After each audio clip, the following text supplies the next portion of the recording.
Hey guys, this is the Lineart step. I'll be using my first sketch in this video.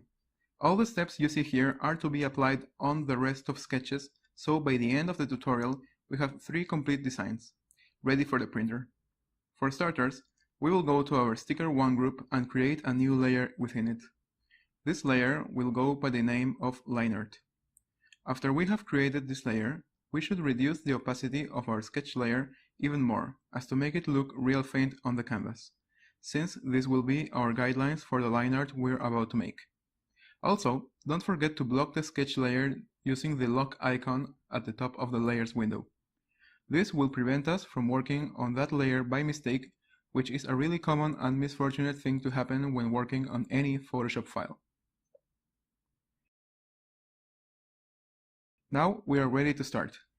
We will zoom a bit into the canvas and select the 4th default brush and resize it to size 7.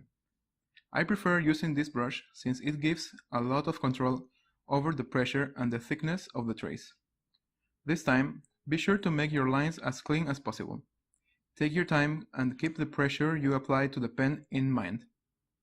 If you are not comfortable with your current position, you can use the rotate tool, the R key, to rotate the canvas until making the lines you want to make more comfortable.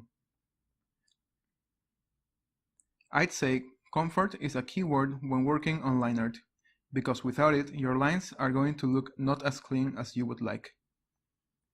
Now that we are working on the line art, it is time to start working with details.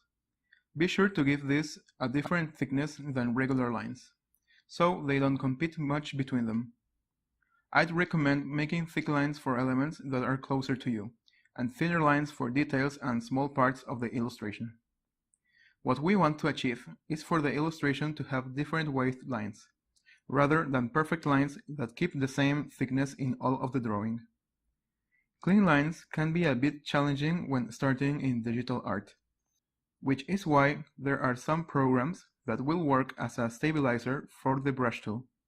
I would not recommend using such plugins since you won't get the same line quality as the one you would get with practice. Stabilizers tend to make the line arts look very artificial. As you can see on the video, right now all of the lines that I have created are different in thickness and also have variations within them. This is achieved through adding pressure on the pen while drawing. A good calibration is recommended before starting the line art. What you are going to do is repeat this step on the 3 designs that you are currently working on, taking into account pressure and the line thickness when creating the line art.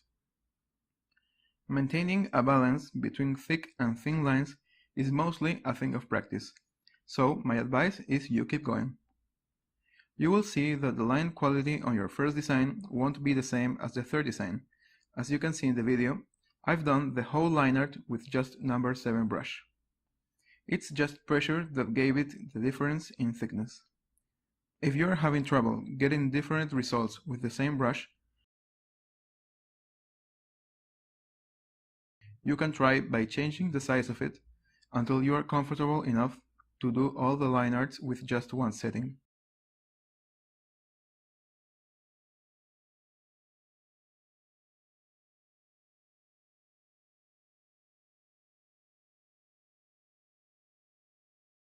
Our next step is color, which I consider to be a bit easier than the line art. I'm going to show you that step in the fox head design. I'll see you there.